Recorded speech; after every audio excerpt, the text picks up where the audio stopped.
to play the shitty games that suck ass. He'd rather have a buffalo take a diarrhea dump in his ear. He'd rather eat the rotten asshole of a roadkill skunk and down it with beer. He's the angriest gamer you've ever heard. He's the angry Nintendo nerd. He's the angry Atari Sega nerd. He's the angry video game nerd. Remember back when I first warned you about the horrors of Dr. Jekyll and Mr. Hyde on NES? Well, there were a few other games I mentioned there. They're just, rare, obscure games like, Mick Kids or Taxman or whatever. What the hell is Taxman? I didn't even know what the hell I was talking about. I had too much to drink. What I meant to say was Wall Street Kid, a game about the stock market. Who would ever want to play a game like that? But it just so happens, by some fucking coincidence, there actually is a game called Taxman for the Apple II computer. I've heard that there's nothing much to this game, it's just a Pac-Man clone. I figured that probably means that it's a game that's very similar to Pac-Man. I was wrong. By clone, they meant an exact copy. It's Pac-Man. Have you played Pac-Man? Then you play Taxman without even knowing it. But that's not what I'm here to talk about. I'm here to talk about something that I've feared since the beginning. Those little tiger, electronic wrist games, those are better than Dr. Jekyll, Mr. Hyde. Have we gotten to that point now? Is it time to scrape the bottom of the toilet bowl of the whole video game industry? Yeah, it's time to talk about tiger games. Since the advent of video games, the idea of portable games was a novel concept, like the Nintendo Game & Watch series. Everybody liked the idea of being able to bring a game with you wherever you go. There were many examples, but none so common as the Tiger handheld games. They used the most primitive technology possible. The graphics, if you could even call them graphics, work like this. The background is a fixed image that's printed onto the console. In front of that is a clear screen, kind of like an animation cell, with a bunch of static images that represent all the characters and objects. When the game plays, these images light up individually to simulate the illusion of movement. It's sort of like a calculator or a digital watch. I can't think of a more crude way to make a video game. Of course, you don't need technology to make a good game, but these were all ungodly. But that didn't stop these games from flooding the market. They were everywhere, and everybody bought them. Everybody I knew had at least one of these things. On the school bus, people were playing them. At lunchtime, everybody was swapping them around and playing each other's games. It was like chicken pox. We all got it. It was the cheapest option for a handheld game. You could find them at any store, they were convenient for birthday presents, and each one was its own individual game. You didn't need to get any other game cartridges to play on them. And all you needed was 2 AA batteries. The Game Boy, on the other hand, was more expensive, needed 4 AA batteries, and you'd still need to buy games for it. Tiger was like the poverty version. For a lot of us, it was either this or nothing. And nobody minded. These things brainwashed us. They had colorful artwork that looked way better than the shit that came on inside the screen. It somehow gave you the impression that you were holding an arcade machine in your hands. The commercials made them look awesome, but really, they were garbage. These games were so mass-produced, it was like a swarm of mosquitoes sucking our blood, and we all got bit. The most shameless part of it is that these games tried to be more than what they were. With this kind of technology, they could have stuck to solitaire or video poker, but no, they took it all the way and adapted action-adventure games. They took Konami games, Capcom games, Sega games like Altered Beast, Shinobi, and Sonic the Hedgehog. Any video game franchise ended up butchered on one of these things. Any licensed product, movies, TV shows, this tiger got its claws on everything. When you adapt a well-known game, everybody knows what the real game is supposed to be like. You have something to compare it to. The difference is night and day. But hey, the idea of playing Mega Man 2 on the go? Why not? Mega Man using a gun instead of his arm cannon? Sure, I guess somebody just looked at the atrocious cover to the original Mega Man and thought, okay, he's got a gun, put it in the game. And how about running out of ammo? Have you ever wanted to play a Mega Man game where you can run out of ammo? Well, this is it. Street Fighter 2. Really? First you have the arcade, then you have the home console versions, then you have the Game Boy version, and then at the very bottom you have the Tiger version. The only thing less than that will be using your imagination, or playing the board game. But even that was better. How about the TV shows like Dinosaurs? Listen to that awful music. You'd rather listen to I'm the baby, gotta love me. Remember that shit? How about Full House? That's right, Full House, the Tiger game. You play as Michelle, I think, going around slapping high fives while fighting against inanimate objects. Apparently everything in the Tanner household came alive and is trying to kill you. Personally, I prefer the Super Nintendo version of Full House Tournament Fighter. Well, Bobby, don't. Oh, mercy. For games that are so basic, you'd think they'd be easy to pick up and play, but many of them, I can't even figure out what you're supposed to do. I just mash buttons and wait for something to happen. A game this simple should not need an instruction manual. Some of them, I wonder if they're defective. In the bowling game, I haven't even been able to hit one pin. The ball goes straight for the pins, then it disappears. What is happening?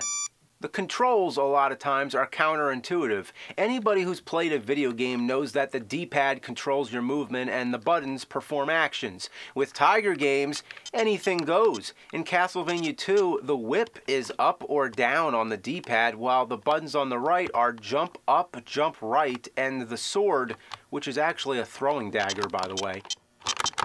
Chip and Dale's Rescue Rangers had jump and pick on the left, and on the right, to move, it's just one big button that says forward. Every one of these games had some kind of quirky control when they should have just emulated what's on an NES controller. Half of these games, the controls barely work at all because they're so fragile and don't age well. Another thing I hate about them is that they're hard to record. It's almost impossible to see the objects on the screen without careful lighting, and the glare makes it even worse. So there's nothing good about these games. In 1989, the Nintendo Game Boy hit the scene. It revolutionized portable gaming. Yeah, the games were black and white, there was no backlight, and the screen was still hard to see, but the games were like real games. It was closer to having a mobile NES. You'd think this would be the Tiger Killer, but no. Other game companies like Konami released a lot of their own games on handheld devices like this, but most of them died out when Game Boy became popular. Tiger, on the other hand, continued well into the 90s. In fact, I remember these things being more common in the 90s than ever. They were pouring obsolete games into stores and we were still buying them. They wouldn't die off. They were like cockroaches. By giving people a cheap alternative, they managed to coexist with the Game Boy. Yeah, this Tiger sure rose up to the challenge of its rivals. Had the guts, got the glory, went the distance, now it's not gonna stop. It's literally a survivor. There's a difference between something that's old school and something that's outdated. Old school is like Atari 2600. The games are primitive, but they're still fun to play. You can always go back to them. Outdated is something you never want to go back to.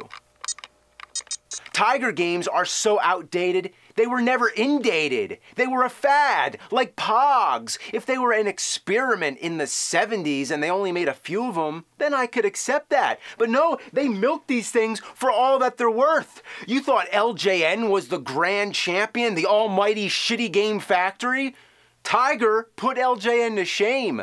Yeah, LJN laid down turd after turd after turd, but Tiger was like a machine gun ass, shitting out turd. These are the worst games I ever had the honor of playing, if you even count them as video games. People have discussions like, are video games art? Or something like that. Well, I have a better one. Are Tiger games video games? These are a caveman's version of video games. These were a step back in human evolution. These are the most desperate attempt at entertainment. You could save up for a Game Boy, or just go, Yeah, well, just what the hell?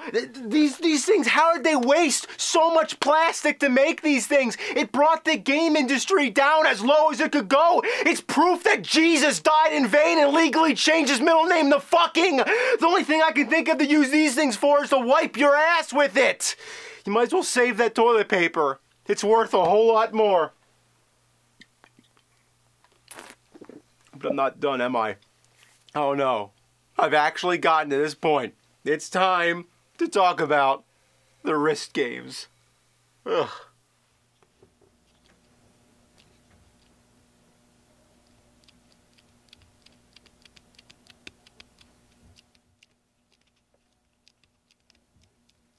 What the ass?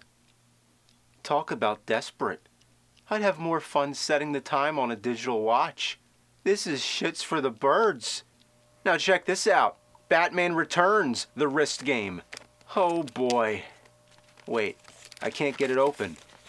Good. God, I hate this shit. You know what's bullshit? You know what's bullshit? Packaging that you need scissors to open. Even with the scissors, it's still a pain in the ass. Why is this plastic so fucking strong? This stuff is bulletproof. Nobody wants this shit, so why do they do it? They use it on everything. This kind of packaging should be outlawed. Why does it still exist? I especially love when you buy scissors and you need scissors to open the scissors. What fucking idiots think this is a good idea? They don't care. By the time you're having this problem, you already bought it. Packaging like this is bullshit. Thanks, bullshit man. Wow, look at how badass this game is. Yeah, this is the hot shit right here. You'd be so cool going around wearing this thing. Yeah, you'd be walking around school and you got this on and everybody else is talking about what the new hot game system is gonna be. Nintendo 64, the Bit Wars. 64 bits, 32 bits, 16 bits, 8 bits, 4 bits, 2 bits, 1 bit, half bit, quarter bit, the wrist game! And you thought that was it for Tiger, huh? Handheld games, wrist games, Tiger, Pokemon, walkie-talkies? Yeah! That's not enough? Well, how about a whole fucking Tiger game console? In 1997, this was Tiger's belated answer to the Game Boy. You'd think it was called the Game.com, but it's actually the Gamecom. Gamecom active. This thing tried to be hip and cutting edge. It had a stylus pen, making it the first touchscreen game console, and PDA features like a phone book, a calendar, a calculator, and a built-in solitaire game. You could even connect a dial-up modem to it to access the internet, text only. I don't believe it myself. Imagine reading your email on this thing, and you'd have to hook it up to a modem so you couldn't leave your house anyway. Why not just use a computer? It was supported by cartridge games. The game included with the system was a mediocre puzzle game called Lights Out, where the object's to turn out all the lights. Beyond that, it was a bunch of shitty ports like Mortal Kombat Trilogy.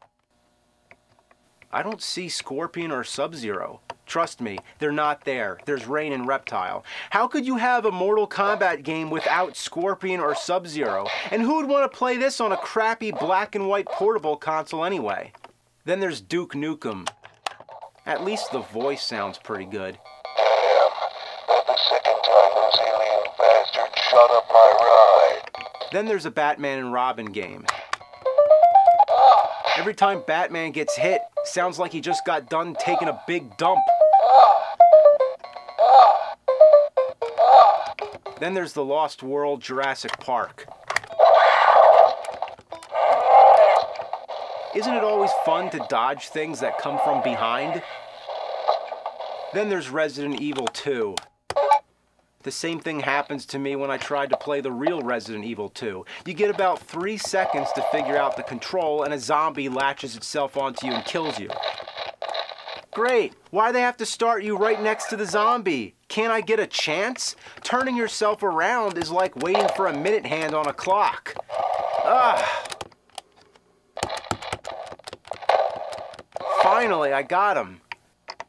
So, that's the Gamecom. Needless to say, it flopped, especially with Nintendo dominating the portable gaming market. So hey, why not just follow whatever Nintendo's doing? That mentality is what brought us what I think so far is the worst video game console I have ever played. The R-Zone. This is basically a shitty version of the Virtual Boy. Yes, I said that. As if the Virtual Boy isn't already shitty enough. Just look at it. What planet did this thing come from? Here's how it works. You take the game cartridge, you slide it into the system, then the screen lights up. Then you strap the thing on your head. And that's one thing I have to give it credit for, is that they actually thought to have a head strap. Anyway, the image gets projected right here. There's supposed to be a piece of reflective plastic. It's missing, but you could use almost anything. So you put it there, and then it projects the game right there. And keep in mind, this is portable, so you'd be going around public like, hey guys, how you doing? I'm just playing a game here. Just when you thought the most sorry, pathetic excuse for a video game was the Tiger wrist games, oh no, imagine playing one of these up close to your eye in red and black. Good Lord, you thought I was kidding, but it's true. This actually happened. Unlike the Virtual Boy, which causes eye strain and headaches within minutes, this thing does it immediately. Having it over one eye meant you had to go cross-eyed to look at it, or cover the other eye. By the way, the game itself sucks just as much as the other Tiger games. Thought you could turn around? Yeah, right. I love how the advertisements always show a kid playing it. Look at his expression. He's horrified. And in the commercial, the kid's screaming in agony. You better not blink. Indy 500 roars into the R-Zone. Was this thing intended as a torture device? What made them think this was a good idea? They did it because Nintendo did it. It couldn't have been a coincidence. Both systems came out in '95. Tiger saw what Nintendo was doing and thought, that's the new hot ticket, see? Red and black video games that you play close to your eye. If it was blue and black, I'm sure it would have been the same thing. The original idea of the Virtual Boy, so I thought, was to emulate virtual reality to make you feel like you're really there. Well, the R-Zone got as far away from that idea as possible. It's so far removed from common sense that it's baffling. What were they thinking with this shitload of fuck? I know what I'm thinking. I might carve a giraffe out of wood and decorate it with Christmas lights so I can put it up in an albatross nest. Did you expect me to say that? Probably not. Neither would you expect this crazy idea of a video game. Case closed. It sucks.